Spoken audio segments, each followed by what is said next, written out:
Alors voilà, on va réaliser aujourd'hui un nœud Albright. Donc le nœud Albright, je vais l'utiliser pour accorder mon bas de ligne fluo à mon autre bas de ligne fluo. Donc là, on a un bas de ligne fluo de 28 centièmes et là un bas de ligne 74 centièmes. Alors celui-là, c'est mon petit invention pour le brocher que j'écrase avec un sleeve et j'ai mis une petite agrafe. Voilà, tout simplement.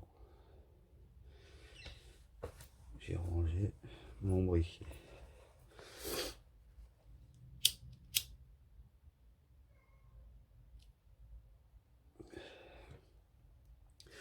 Donc, en premier, on va prendre notre invention. On va créer une petite boucle, tout simplement, qu'on va venir maintenir avec les deux doigts. Ok. Donc, c'est un nœud qui est très simple à réaliser au bord, même quand il fait froid, tout ça, et qui peut servir également à raccorder de la tresse au bas de ligne, mais je le trouve pas très efficace car il passe pas très bien dans les anneaux. Moi, je préfère faire le nœud FG comme vous pouvez voir sur le tuto, le nœud FG facile sans tension. Donc, et là, le nœud Albright me sert vraiment que pour le petit avançon pour le brocher. Donc là, comme c'est une canne, donc, oh, excusez-moi. Donc vous prenez votre boucle, vous prenez donc votre bas de ligne fluo 28, 30 centièmes, 25 centièmes pour la discrétion. Quand vous êtes sur une canne pour le cendre ou la perche ou autre, ou alors votre tresse. Si vous souhaitez pas, si vous savez pas faire le nœud FG et que vous souhaitez pas le réaliser, vous pouvez très bien passer votre tresse. Donc là, ça va être un peu compliqué pour la vue, mais si vous suivez bien les détails, il n'y a rien de compliqué. Ok. Donc on maintient bien notre nœud. On passe en dessous, donc dans la boucle. On vient prendre à peu près 15 cm. Ok. Moi je prends toujours un petit peu plus. Je maintiens la boucle et la ligne. Je laisse ici et je viens réaliser 5-6 tours. Là, comme c'est pour le brochet, je vais en faire peut-être 7 ou 8.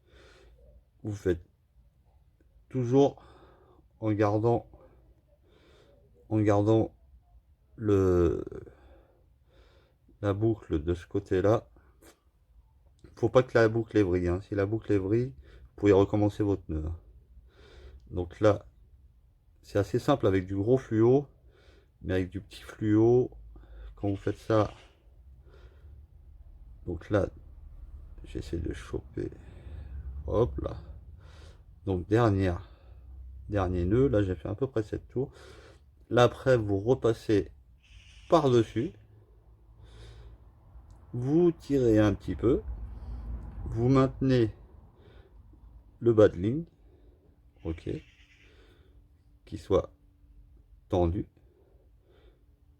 Vous prenez l'excédent de votre boucle, vous maintenez le tout et vous tirez tout doucement. Ok. Vous n'hésitez pas à humidifier pour l'échauffement. Et là, on n'a plus qu'à tirer sur les deux côtés. Et voilà notre nœud Albright de fait. Tout simplement. Donc un petit nœud Albright simple et rapide. Donc bien sûr, couper les excédents. Moi, celui-là du haut, je le coupe à 2-3 mm. Et celui d'en dessous, je le coupe grosso modo à 3-4 mm. Mais je lui fais une petite boule au briquet. Voilà. Tout simplement. Et voilà mon bas de ligne, mon nœud Albright réalisé. Je peux même, si on veut la perfection, remettre une petite sécurité, mettre un petit coup de briquet sur le petit bas de ligne. Voilà. Donc là, on a notre avançon, notre nœud Albright, et donc notre avançon qui est fait pour le brochet. Voilà, à plus.